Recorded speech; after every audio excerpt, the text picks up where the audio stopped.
In 2023, I bought the cheapest Harley Davidson Electroglide or Tour Glide that I could possibly find anywhere.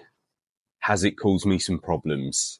Yes. Was it a mistake? Maybe. Do I like riding it? Definitely. Let me show you around the bike.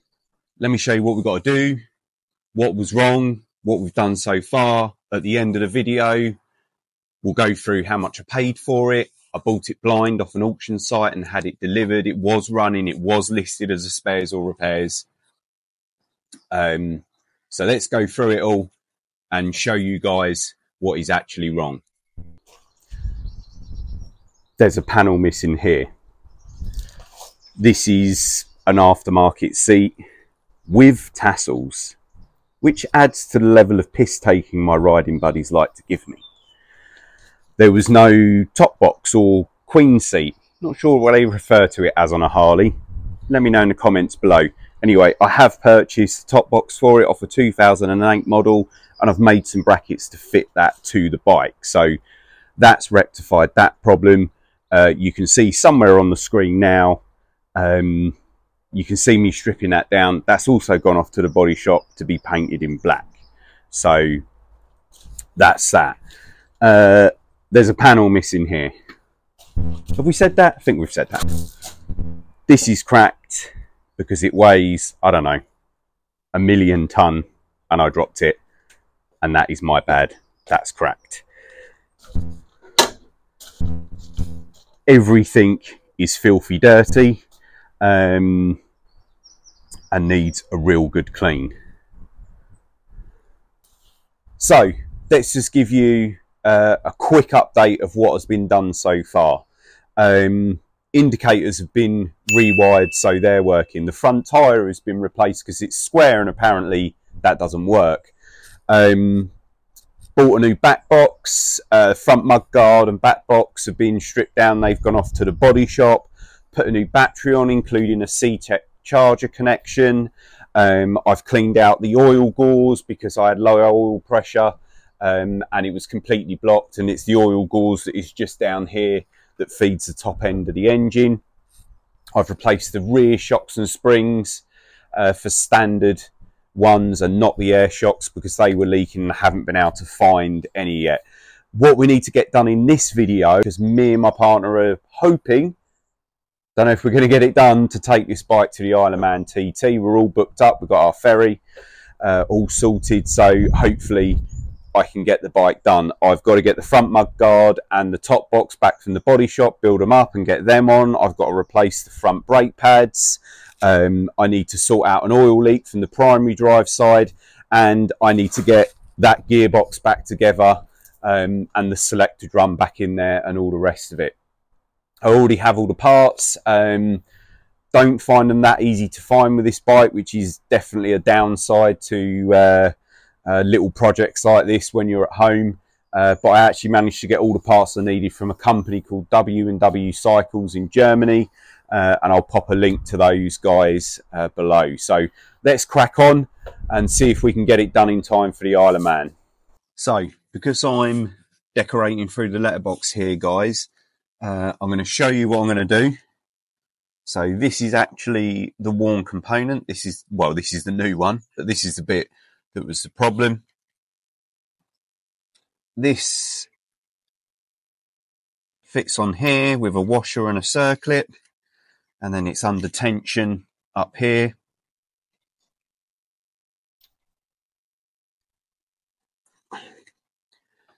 And this runs on the top here. This is the selector drum. So you can see where the selectors here run inside this selector drum. And this piece here, it's a pull and a push, if you like. Selector pull is what it's called. Runs around the top here, and it was slipping before. If you watch my original video when I took it apart, and there's a link to that below, you will see it slipping when it was all built back up. Now, because it's such a tight space, because the gearbox is still fitted to the bike, I am going to use the power of the internet to get this back together so that you guys can see it all back together. So 1, 2, 3. So all back together, guys. Cleaned up the gasket surfaces, changed the selector pull, new circlip, put new gearbox oil in while the top's off, as you can see. I'm going to pop the top on now. It does appear to have solved the problem, but I won't know until I take it for a quick spin around the block, which I will do before I do anything else.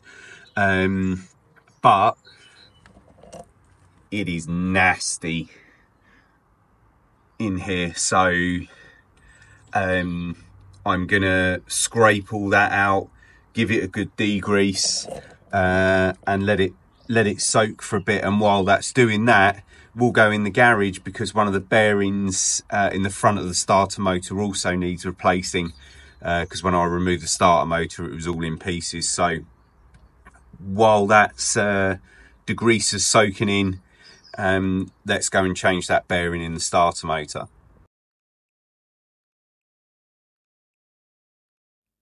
So what we've got to do here, guys, is, and apologise, my microphone stopped working for some reason, so I've got a voiceover. I've sped the video up here. The needle roller bearing that was ordered to fit around the small gear inside the starter motor, which I found was completely disintegrated when I took the starter motor out. It was wrong, so I've ended up ordering 2 or 3. They've all been wrong. So what I've ended up doing is stripping the starter motor down, which coincidentally I didn't have any problems with, so I couldn't have told you that there was a problem with that needle roller bearing. So I'm just trying it on there. It's the wrong one, it doesn't fit. So what I've done to start the motor back up with the new bronze oiler bush in the end of it. The main bearings in the starter motor are fine, so I don't think we're going to have too many issues. So just going to pop the starter motor back together, then give it a good scrub and a clean up, because again, something else that's absolutely caked in 41 years worth of muck and oil. So just popping that starter motor back together with a new bushing, and we need to fit it, and hopefully it works. So stick around and let's see if it will still turn the bike over, or whether we need to go hunting for a new starter motor. So just giving all the parts a good clean up before they go back on, and then I'll give the starter motor a good clean up in general.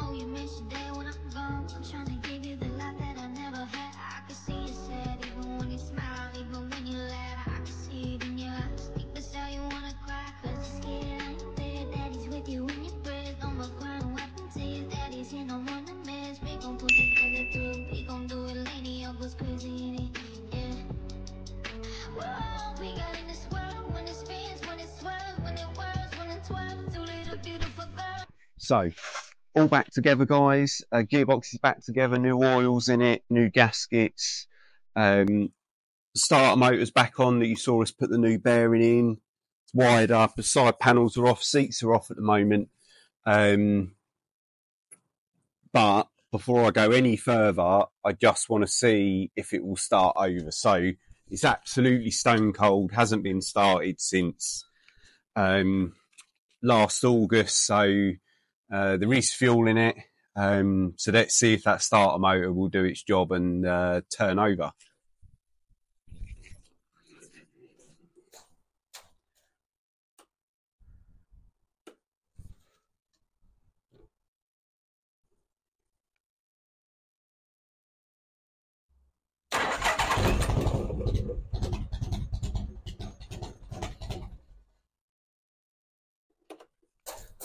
So that's the result, guys. I wasn't expecting it to fire up that easy, but no reason why it shouldn't really. So what I'm going to do now is I do want to take it around the block and make sure that the gearbox is okay before I go ahead and do the brakes and do the primary drive oil leak. So let's make sure the gearbox is okay first, because we could be stripping that primary drive out twice otherwise. So thanks for watching so far, guys. Don't forget to smash that subscribe button. It really helps me out, and obviously it is free of charge as well. Let's give it a quick wash down, quick jet wash off, stick these side panels on and give it a whiz round the block and see what's happening.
So guys, just got back from the first road test, done about 10-15 miles, something like that, and there's good news and there's bad news. The good news is the gearbox does seem to be rectified.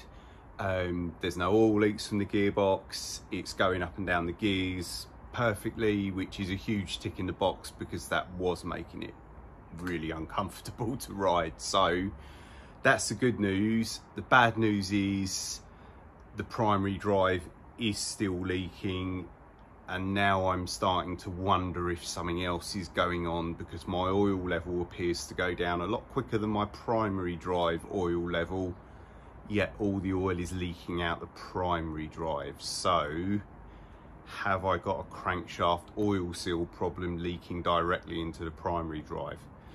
So let's have a look now, see where it's leaking from, and we can go from there. So we appear to have an oil leak here from what I believe is some form of inspection cover on the primary drive. You can still see there's an oil leak there, and there appears to be an oil leak down here. So I have got a complete gasket set from W&W Cycles that's got all the gaskets in there.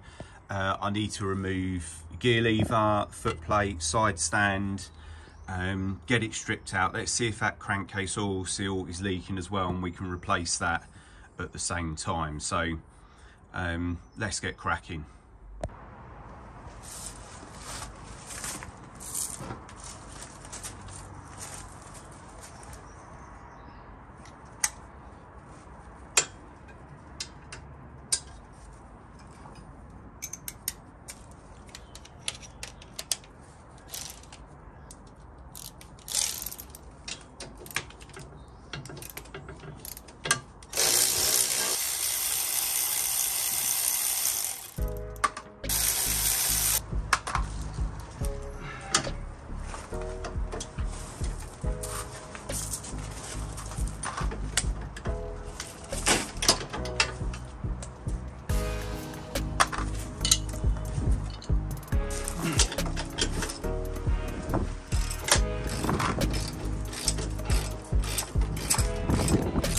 So let's have a chat while we do this, guys. There's Christ, bit of play in there. There is a backstory to this primary drive. Last year when I first got the bike, between the primary drive and this casing, there was 3 gaskets and a hell of a lot of sealant all the way around. It was leaking, as you'd imagine, but it wasn't actually leaking that bad. I stripped it all off, cleaned it all up, replaced the gaskets, and things seem to get a lot worse. And what I have suddenly been noticing is that the oil comes out of here, it's leaking bad, but I never have to top the primary drive oil up. The oil level never ever goes down, and it's not leaking a little bit, it's leaking a lot. So but the oil that I do need to top up is the engine oil, and I'm wondering if the crankshaft oil seal has gone here, inside here, just here somewhere. When we get in there we'll see it. Is it filling the primary drive up? So A, it's overfilled with oil, which isn't going to help matters, and B, it's obviously got an oil leak as well. So I'm hoping that it can all be replaced from this end, but we will have to wait and see. Now, what you'll see here, guys, is that there is a load of slop. There's 2 bushes that sit inside this casing, and let me tell you now that when I first got this, it was a lot worse than that. There was no bushes in there. Somebody had packed it out with O-rings to try and get rid of all the clay in it. Obviously that doesn't work, and for the life of me I've never been able to find the correct bearings. I've got a new shaft that's in the garage. I've never been able to found a bearing that fits here, but I can't find a bearing that goes over the new shaft and in the casing. So if any of you guys can shed any light on that, that would be good. So in my wisdom, I put my jack exactly where the drain bung is for the primary drive, which was really clever of me. So now we're going to have to put a tray underneath, and hopefully we don't make too much of a mess. So first of all, I've definitely got a leak from here, so this has got to come out. Now you're going to see some nasty sealant here, and that was a very quick last ditch attempt from myself before I went away for a weekend last year, to try and stop it leaking. So apologies for the mess you're going to see there, but it carried on leaking and I just had to keep checking the levels when I was away. Never let me down. But you do get bored of people saying, your bike's leaking oil, mate.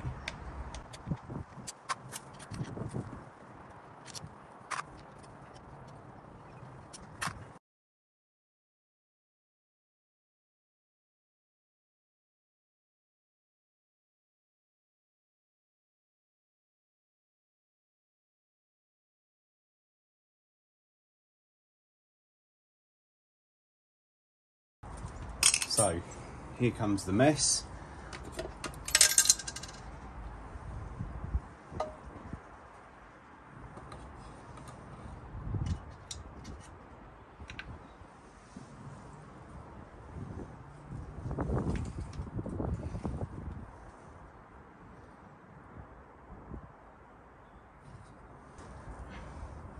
I have to admit, I did not want to make as much mess as that, but it is what it is.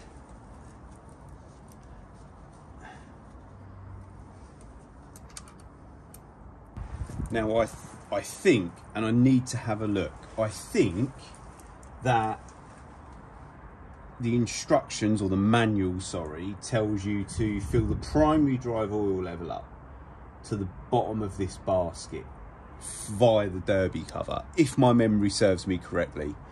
Need to double check that one.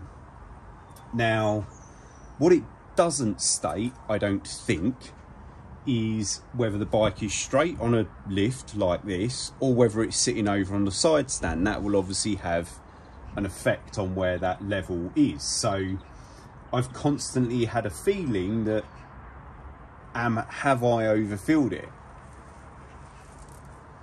Because it works least. It leaks worst when the bike has stopped and you put it on the side stand. That's when you really notice it leaking. So what I need to do now, guys, is I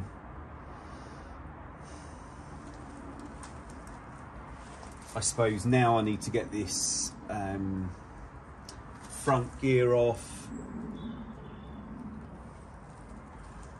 So I need to get this hub off of here. And have a look behind there. I'm wondering if this needs some form of timing. I don't think so, but I don't know. I reckon we can probably just take it apart as it is. So I may just need to do a little bit of research there. There's no reason why I can think of at this exact moment in time as I'm speaking as to why that would need any form of timing, but okay, let's take that off and have a look, see what we've got behind there.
It doesn't look too bad.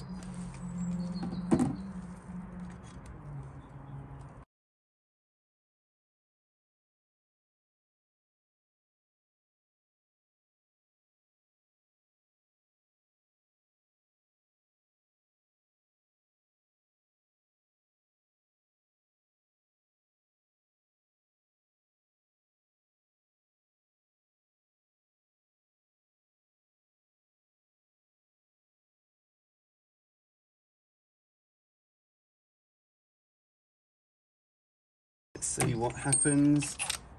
Pretty sure this one is left down thread.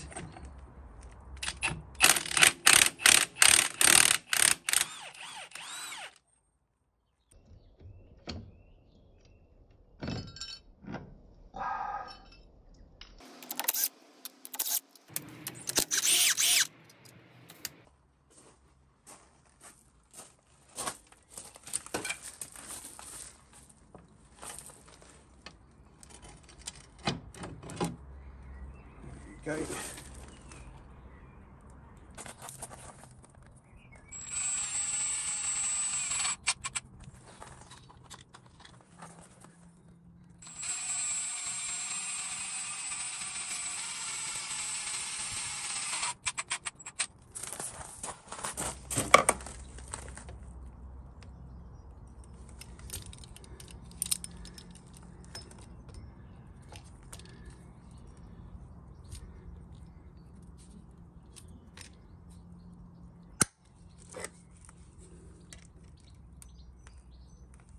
Here she goes.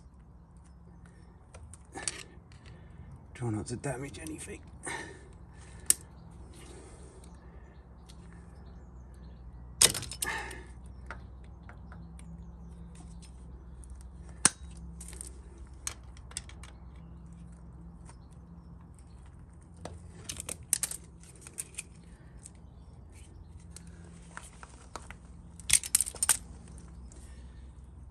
happy days. One oil seal. I've always found that's pretty much the best way to do it. Feels pretty hard. The spring's still in there. The rubber does feel pretty hard though.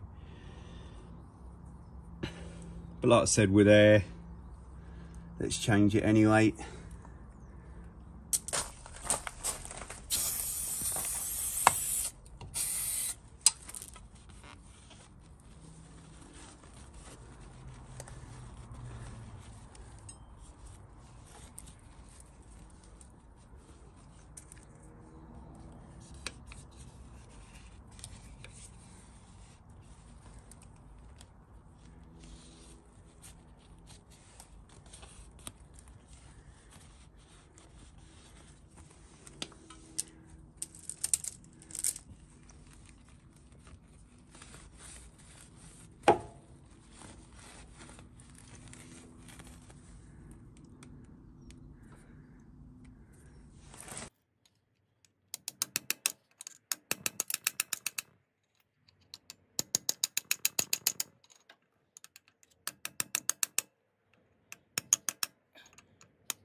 I know that's completely the wrong tools for the job, guys, but my seal driver set doesn't have a centre bore big enough to fit over that shaft, and I don't have a socket big enough, which would have done the job nicely.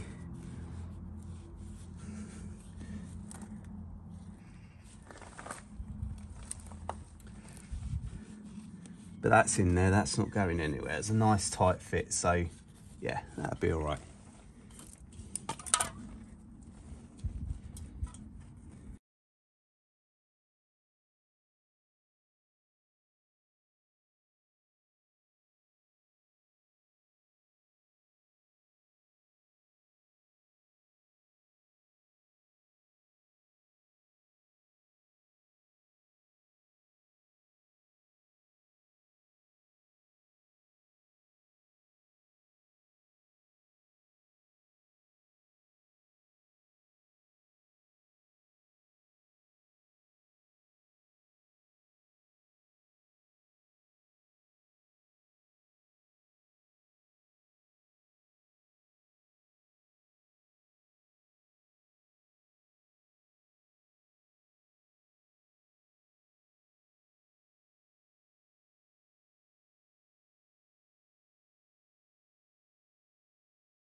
So guys, I didn't want this to be a two-part video, but it looks like that's going to be the way. So I've had to order a tool to get the sprocket nut off of the gearbox. So I've ordered a sprocket, a chain, rear sprocket. The front pads are wrong, so I've had to send those back, get the right front pads. That's probably my bad, to be honest. I should have checked them before I ordered them. So yeah, just waiting for all the bits to arrive, and we'll do another video of the other bits going back on. So the top box, the front mudguard are back from the body shop, so the next video we'll get those built up. We'll get the new chain and sprocket on, we'll get the inner primary drive built back up, and hopefully we can get it ready for the 2024 Isle of Man TT. So thanks for watching so far, guys. Don't forget to smash subscribe, smash that like button, and I'll see you next time.